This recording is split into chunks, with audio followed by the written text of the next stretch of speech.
আসসালামু আলাইকুম। আজকে আপনাদের রান্না করে দেখাবো রুই মাছ বোনা ঘরোয়া পদ্ধতিতে। কড়াই গরম হয়ে আসলে তেল দিয়ে দিব।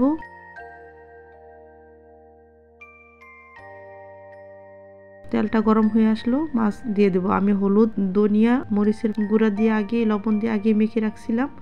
এখন তেলটা গরম হয়ে আসলো, মাছগুলো দিয়ে দিলাম।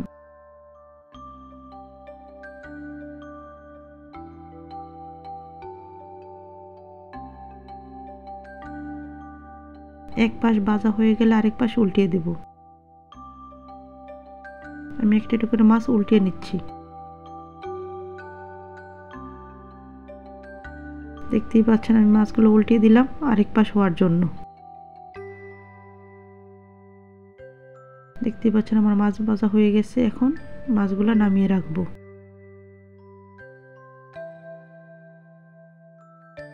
আমার মাছ ভাজা শেষ। মাছ ভাজার তেলের মাঝে পেঁয়াজ কুচি দিয়ে দিলাম, কাঁচামরিচ কুচি, টমেটো কুচি। এইগুলো তেলের সাথে একটু মিশিয়ে নিব।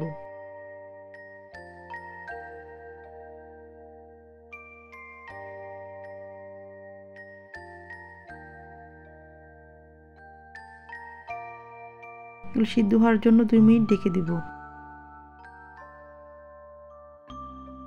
দেখতেই পাচ্ছেন সিদ্ধ হয়ে গেছে। হলুদ গুঁড়া, ধনিয়ার গুঁড়া, মরিচের গুঁড়া, স্বাদ মতো লবণ, আদা বাটা, রসুন বাটা, একটু জিরা বাটা, সামান্য একটু পানি দিয়ে দিলাম মশলাটা কষানোর জন্য। মশলাটা যত ভালো করে কষাবেন তরকারির টেস্টটা তত ভালো আসবে।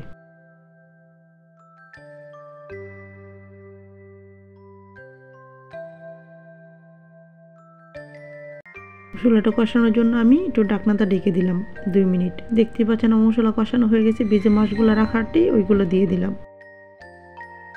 একটুনি পানি দিয়ে দিলাম।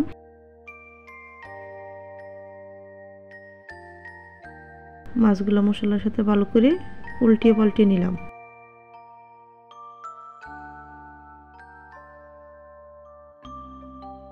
আস্তে আস্তে নাড়া দিতে হবে যাতে মাছগুলো ভেঙে না যায়। দেখতেই পাচ্ছেন আমার মাছ বোনার প্রায় শেষ পর্যায়ে। ধনিয়া পাতা দিয়ে দিলাম। ধনিয়ার পাতা দিলে খাবার স্বাদটা একটু বেড়ে যায়।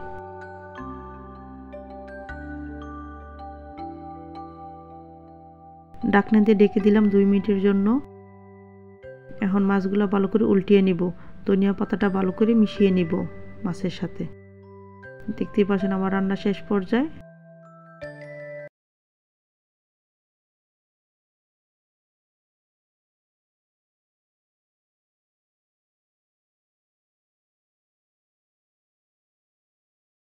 দেখতেই পাচ্ছেন আমার রুই মাছ রান্না করা শেষ। এভাবে বাসায় রুই মাছ রান্না করলে খেতে ভালো হবে ইনশাল্লাহ। আমার রেসিপিটা আপনারা অবশ্যই বাসায় ট্রাই করবেন, ইনশাল্লাহ খুব ভালো খেতে হবে। দেখতেই পাচ্ছেন আমার রুই মাছ রান্না করা শেষ।